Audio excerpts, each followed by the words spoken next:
ನಮಸ್ಕಾರ ಅಶ್ವವೇಗ ನ್ಯೂಸ್ಗೆ ಸ್ವಾಗತ. ನಾನು ಅನಿತಾ. ಅಸಮಾಧಾನಿತ ಕಾಂಗ್ರೆಸ್ ಮುಖಂಡರಿಗೆ ಜೆಡಿಎಸ್ ಆಫರ್ ಅನ್ನ ಕೊಡ್ತಾ ಇದೆ. ದಾವಣಗೆರೆ ದಂಗಲ್ ವಿಚಾರದಲ್ಲಿ ಕಾಂಗ್ರೆಸ್ನಲ್ಲಿ ಆಂತರಿಕ ಸಂಘರ್ಷ ಶುರುವಾಗಿರುವಂತದ್ದು. ಅಸಮಾಧಾನಿತ ಕಾಂಗ್ರೆಸ್ ಮುಖಂಡರಿಗೆ ಜೆಡಿಎಸ್ ಆಫರ್. ದಾವಣಗೆರೆ ದಂಗಲ್ ವಿಚಾರದಲ್ಲಿ ಕಾಂಗ್ರೆಸ್ನಲ್ಲಿ ಆಂತರಿಕ ಸಂಘರ್ಷ ಇದೆ. ಇದನ್ನೇ ನೆಪ ಮಾಡಿಕೊಂಡು ಅತೃಪ್ತ ಮುಖಂಡರಿಗೆ ಜೆಡಿಎಸ್ ಆಫರ್ ಕೊಡ್ತಾ ಇದೆ. ದಳಪತಿ ಕುಮಾರಸ್ವಾಮಿ ವಿರುದ್ಧ ಹರಿಹಾಯ್ದ ಮಾಗಡಿ ಬಾಲಕೃಷ್ಣ. ಜೆಡಿಎಸ್ ಆಫರ್ಗಳ ಪಕ್ಷ ಎಂದು ಡಿಕೆ ಕಟ್ಟಾಳು ಬಾಲಕೃಷ್ಣ ಕೌಂಟರ್ ಅನ್ನ ಕೊಟ್ಟಿದ್ದಾರೆ. ದಾವಣಗೆರೆ ವಿಚಾರವಾಗಿ ಸಿದ್ದರಾಮಯ್ಯ ಆಪ್ತರೇ ಟಾರ್ಗೆಟ್. ಈ ಕುರಿತ ಪ್ರಶ್ನೆಗೆ ತಮ್ಮದೇ ಶೈಲಿಯಲ್ಲಿ ಬಾಲಕೃಷ್ಣ ಉತ್ತರ. ಪಕ್ಷಕ್ಕೆ ತೊಂದರೆ ಮಾಡಿದವರ ವಿರುದ್ಧ ಕ್ರಮ ಸಹಜ ಎಂದ ಮಾಗಡಿ ಎಂಎಲ್. ಕಾಂಗ್ರೆಸ್ ಶಾಸಕರ ದೆಹಲಿ ಟೂರ್ ತಪ್ಪೇನಿದೆ ಎಂದ ಮಾಗಡಿ ಬಾಲಕೃಷ್ಣ. ಈಗಾಗಲೇ ಅಸಮಾಧಾನಿತ ಕಾಂಗ್ರೆಸ್ ಮುಖಂಡರಿಗೆ ಜೆಡಿಎಸ್ ಆಫರ್ ಕೊಡ್ತಾ ಇದೆ ಅನ್ನುವಂತ ವಿಷಯ ಕೇಳಿ ಬರ್ತಾ ಇದೆ. ಮಾಗಡಿ ಎಂಎಲ್ಎ ಬಾಲಕೃಷ್ಣ ಜೆಡಿಎಸ್ ಮೇಲೆ ಈ ಒಂದು ಆರೋಪವನ್ನ ಮಾಡ್ತಾ ಇರುವಂತದ್ದು. ಈಗಾಗಲೇ ದಾವಣಗೆರೆ ದಂಗಲ್ ನಜೀರ್ ಆಗಿರ್ಬೋದು, ಇನ್ನು ಅದ್ರ ಜೊತೆಗೆ ಜಮೀರ್ ಅಹಮದ್ ಖಾನ್ ಮೇಲೆ, ಜಬ್ಬಾರ್ ಮೇಲೆ, ಇವರೆಲ್ಲ ಈಗಾಗಲೇ 2 ರಾಜೀನಾಮೆ ಆಗಿರುವಂತ ಜಬ್ಬಾರ್ ಮತ್ತೆ ನಜೀರ್ ರಾಜೀನಾಮೆ ಕೊಟ್ಟಿದ್ದಾರೆ.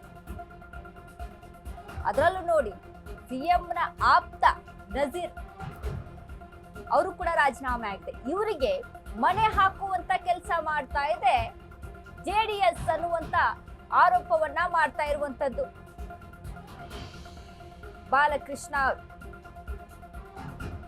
ಮತ್ತೊಂದು ಕಡೆ ಈಗಾಗಲೇ ಕಾಂಗ್ರೆಸ್ನಲ್ಲಿ ಹಿರಿಯ ಶಾಸಕರು ನಮಗೆ ಸಚಿವ ಸ್ಥಾನ ಬೇಕು ಅನ್ನುವಂತ ವಿಚಾರಕ್ಕೆ ಸಂಬಂಧಪಟ್ಟಂತೆ ಮುಗಿಲೆದ್ದಿದ್ದಾರೆ. ಅಲ್ಲೂ ಕೂಡ ಶಾಸಕರಲ್ಲಿ ಅಸಮಾಧಾನ ಇದೆ ಅನ್ನುವಂಥದ್ದು ಕೇಳಿ ಬರ್ತಾ ಇದೆ ಒಂದು ಕಡೆ. ಮತ್ತೊಂದು ಕಡೆ ದಾವಣಗೆರೆ ವಿಚಾರಕ್ಕೆ ಸಂಬಂಧಪಟ್ಟಂತೆ ಸಿದ್ದರಾಮಯ್ಯ ಅವರ ಆಪ್ತರು ಯಾರ್ಯಾರಿದ್ರು, ಸಿದ್ದರಾಮಯ್ಯ ಅವರ ಬನದಲ್ಲಿ ಇದೀಗ ಸಾಕಷ್ಟು ತೊಂದರೆಗಳು ಕೇಳಿ ಬರ್ತಾ ಇದೆ. ಇದು ಡಿಕೆ ಶಿವಕುಮಾರ್ ಅವರ ರಣತಂತ್ರ ಅನ್ನುವಂಥದ್ದು ಇಲ್ಲಿ ಕಾಣಿಸ್ತಾ ಇರುವಂತದ್ದು, ಸಹಜವಾಗಿ ಮಾತನಾಡ್ತಾ ಇರುವಂತಹ ಮಾತುಗಳು. ಬಟ್ ಇಲ್ಲಿ ನಾವೆಲ್ಲಾ ರೀತಿಯಾಗಿ ಗಮನಿಸಿ ನೋಡಿದಾಗ ಇದನ್ನ ಜೆಡಿಎಸ್ ಬಳಕೆ ಮಾಡ್ಕೊಳ್ತಾ ಇದೆ. ಈ ಸಿಚುವೇಶನ್ ಗಳನ್ನ ಆಫರ್ ಕೊಡ್ತಾ ಇದೆ. ಅಸಮಾಧಾನ ಶಾಸಕರು ಯಾರ್ಯಾರಿದ್ದಾರೋ ಅವರಿಗೆಲ್ಲ ಆಫರ್ ಅನ್ನ ಕೊಡ್ತಾ ಇದೆ ಮುಖಂಡರಿಗೆ ಅನ್ನುವಂತ ಆರೋಪವನ್ನ ಮಾಗಡಿ ಮೇಲೆ ಬಾಲಕೃಷ್ಣ ಮಾಡ್ತಾ ಇರುವಂತದ್ದು. ಹಾಗಾದ್ರೆ ಇದು ಎಷ್ಟು ಮಟ್ಟಿಗೆ ನಿಜ ಅಂತ ನಾವು ಇಲ್ಲಿ ಗಮನಿಸಿ ನೋಡ್ಬೇಕಾಗುತ್ತೆ. ಕೇಳುವಂತ ಹಕ್ಕಿದೆ. ಹೋಗಿದ್ದಾರೆ ಹೈಕಮಾಂಡ್ ನ ಭೇಟಿ ಮಾಡಿ ರೀಶಫಲ್ ಮಾಡಿ ಬೇಗ ನಮಗೆ ಅವಕಾಶ ಮಾಡಿಕೊಡಿ, ಇನ್ನಿರೋದೇ 2 ವರ್ಷ ಅಂತೇಳಿ ಕೇಳಕ್ ಹೋಗಿದ್ದಾರೆ. ತಪ್ಪೇನಿದೆ ಅದರಲ್ಲಿ? ಎಲ್ರಿಗೂ ಕೇಳೋವಂಥ ಹಕ್ಕಿದೆ. ಪ್ರಜಾಪ್ರಭುತ್ವದ ವ್ಯವಸ್ಥೆಯಲ್ಲಿ ಪ್ರತಿಯೊಬ್ಬರಿಗೂ ಕೂಡ ವಾಕ್ ಸ್ವಾತಂತ್ರ್ಯ ಇದೆ, ಕೇಳ್ತಕ್ಕಂಥ ಹಕ್ಕಿದೆ. ಅದನ್ನ ಹೋಗಿ ಅವರು ಮಾಡ್ಲಿಕ್ಕೆ ಹೋಗಿದ್ದಾರೆ. ನಾನು ಒಂದಂತೂ ಹೇಳಲಿಕ್ಕೆ ಸತ್ಯ, ಪಕ್ಷಕ್ಕಿಂತ ದೊಡ್ಡವ್ರು ಯಾರೂ ಇಲ್ಲ. ಪಕ್ಷದ ವಿರುದ್ಧವಾಗಿ ನಡ್ತಕ್ಕಂಥವ್ರು ಎಲ್ರಿಗೂ, ಅದು ಸಿದ್ದರಾಮಯ್ಯನವ್ರು ಇರ್ಬೋದು, ಅದು ಡಿ ಕೆ ಶಿವಕುಮಾರ್ ಇರ್ಬೋದು, ಅದು ಜಮೀರ್ ಇರ್ಬೋದು, ಅದು ಬಾಲಕೃಷ್ಣ ಇರ್ಬೋದು, ಯಾರೇ ಪಕ್ಷದ ವಿರುದ್ಧ ಪಕ್ಷದ ಬೆಳವಣಿಗೆಗೆ ಅಡಚಣೆ ಮಾಡ್ತಕ್ಕಂಥ ಕೆಲಸ ಮಾಡಿದ್ರೆ ಎಲ್ಲರ ಮೇಲೂ ಕ್ರಮ ತಗೊಂತದೆ. ನಮಸ್ಕಾರ ಹೋಗಿದ್ದಾರೆ ಹೈಕಮಾಂಡ್ ನ ಭೇಟಿ ಮಾಡಿ ರೀಶಫಲ್ ಮಾಡಿ ಬೇಗ ನಮಗೆ ಅವಕಾಶ ಮಾಡಿಕೊಡಿ, ಇನ್ನಿರೋದೇ 2 ವರ್ಷ ಅಂತೇಳಿ ಕೇಳಕ್ ಹೋಗಿದ್ದಾರೆ. ತಪ್ಪೇನಿದೆ ಅದರಲ್ಲಿ? ಎಲ್ರಿಗೂ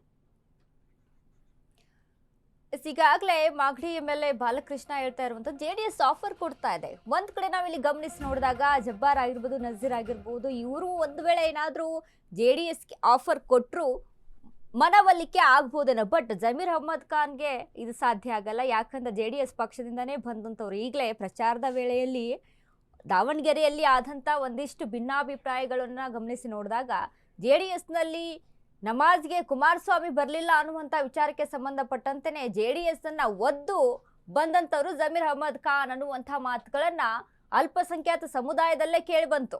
ಅದಾದ ಮೇಲೆ ಈಗಾಗಲೇ ಶಾಸಕರು, ಹಿರಿಯ ಶಾಸಕರು ಕಾಂಗ್ರೆಸ್ನಲ್ಲಿ ಸಂಪುಟ ಪುನಾರಚನೆ ವಿಚಾರಕ್ಕೆ ಸಂಬಂಧಪಟ್ಟಂತೆ ಒಂದಿಷ್ಟು ಅಸಮಾಧಾನವನ್ನ ವ್ಯಕ್ತಪಡಿಸ್ತಾ ಇದ್ದಾರೆ. ಅಂದ್ರೆ ಡಿ ಕೆ ಶಿವಕುಮಾರ್ ಅವರು ಹೇಳ್ತಾರೆ, ಇಂಥ ಸಂದರ್ಭದಲ್ಲಿ ಇದು ಅವಶ್ಯಕತೆ ಇರಲಿಲ್ಲ ದಿಲ್ಲಿಗೆ ಇವರು ಪ್ರಯಾಣವನ್ನ ಬೆಳೆಸುವಂಥದ್ದು. ಯಾಕಂದ್ರೆ ಈಗಾಗಲೇ ಪಂಚರಾಜ್ಯಗಳ ಎಲೆಕ್ಷನ್ ಇದೆ, ಇದೆಲ್ಲವನ್ನ ಕೂಡ ನಾವು ಗಮನದಲ್ಲಿ ಇಟ್ಕೋಬೇಕಾಗುತ್ತೆ. ಇದು ಸಮಯವಲ್ಲ, ಸರಿಯಾದ ಸಮಯವಲ್ಲ ಅನ್ನುವಂಥ ಮಾತುಗಳನ್ನ ಆಡ್ತಾರೆ. ಆ ಮಾತು ಆಡಿದ ಮೇಲೆ ಒಂದಿಷ್ಟು ಯಾರ್ಯಾರೆಲ್ಲ ದಿಲ್ಲಿಗೆ ಪ್ರಯಾಣವನ್ನ ಬೆಳೆಸಿದ್ರು ಅವರೆಲ್ಲರೂ ಈಗ ಅಶೋಕ್ ಪಟ್ಟಣ್ ಆಗಿರ್ಬೋದು, ಇವರೆಲ್ಲರೂ ಮಾತಾಡ್ತಾರೆ, ನಾವು ಅಧಿಕಾರವನ್ನ ಕೊಡಿ ಅಂತಾನೆ ಕೇಳ್ತಾ ಇಲ್ಲ, ನಮ್ಮ ಬೇಡಿಕೆ ಇದೆ, ನಾವು ಬೇಡಿಕೆಯನ್ನ ಇಡ್ತಾ ಇದೀವಿ ಹೈಕಮಾಂಡ್ ಮುಂದೆ. ಅದರಲ್ಲಿ ಯಾರಿಗೆ ಕೊಡುತ್ತೋ ಕೊಡ್ಲಿ, ಎಲ್ರಿಗೂ ಕೊಡ್ಲಿ ಅನ್ನುವಂಥ ಆಸೆ ಏನಿಲ್ಲ. ಎಷ್ಟು ಜನಕ್ಕೆ ಕೊಡುತ್ತೆ, ಯಾರಿಗೆ ಕೊಡುತ್ತೋ ಅವರಿಗೆ ಕೊಡ್ಲಿ, ನಮಗೆ ಓಕೆ ಅನ್ನುವಂಥ ನಿಟ್ಟಿನಲ್ಲಿ ಮಾತುಗಳು ಕೇಳಿ ಬರ್ತಾವೆ. ಬಟ್ ಇದನ್ನ JDS ಬಳಕೆ ಮಾಡ್ಕೊಳ್ತಾ ಇದೆ ಅಂತ ಬಾಲಕೃಷ್ಣ ಹೇಳ್ತಾ ಇರುವಂತ.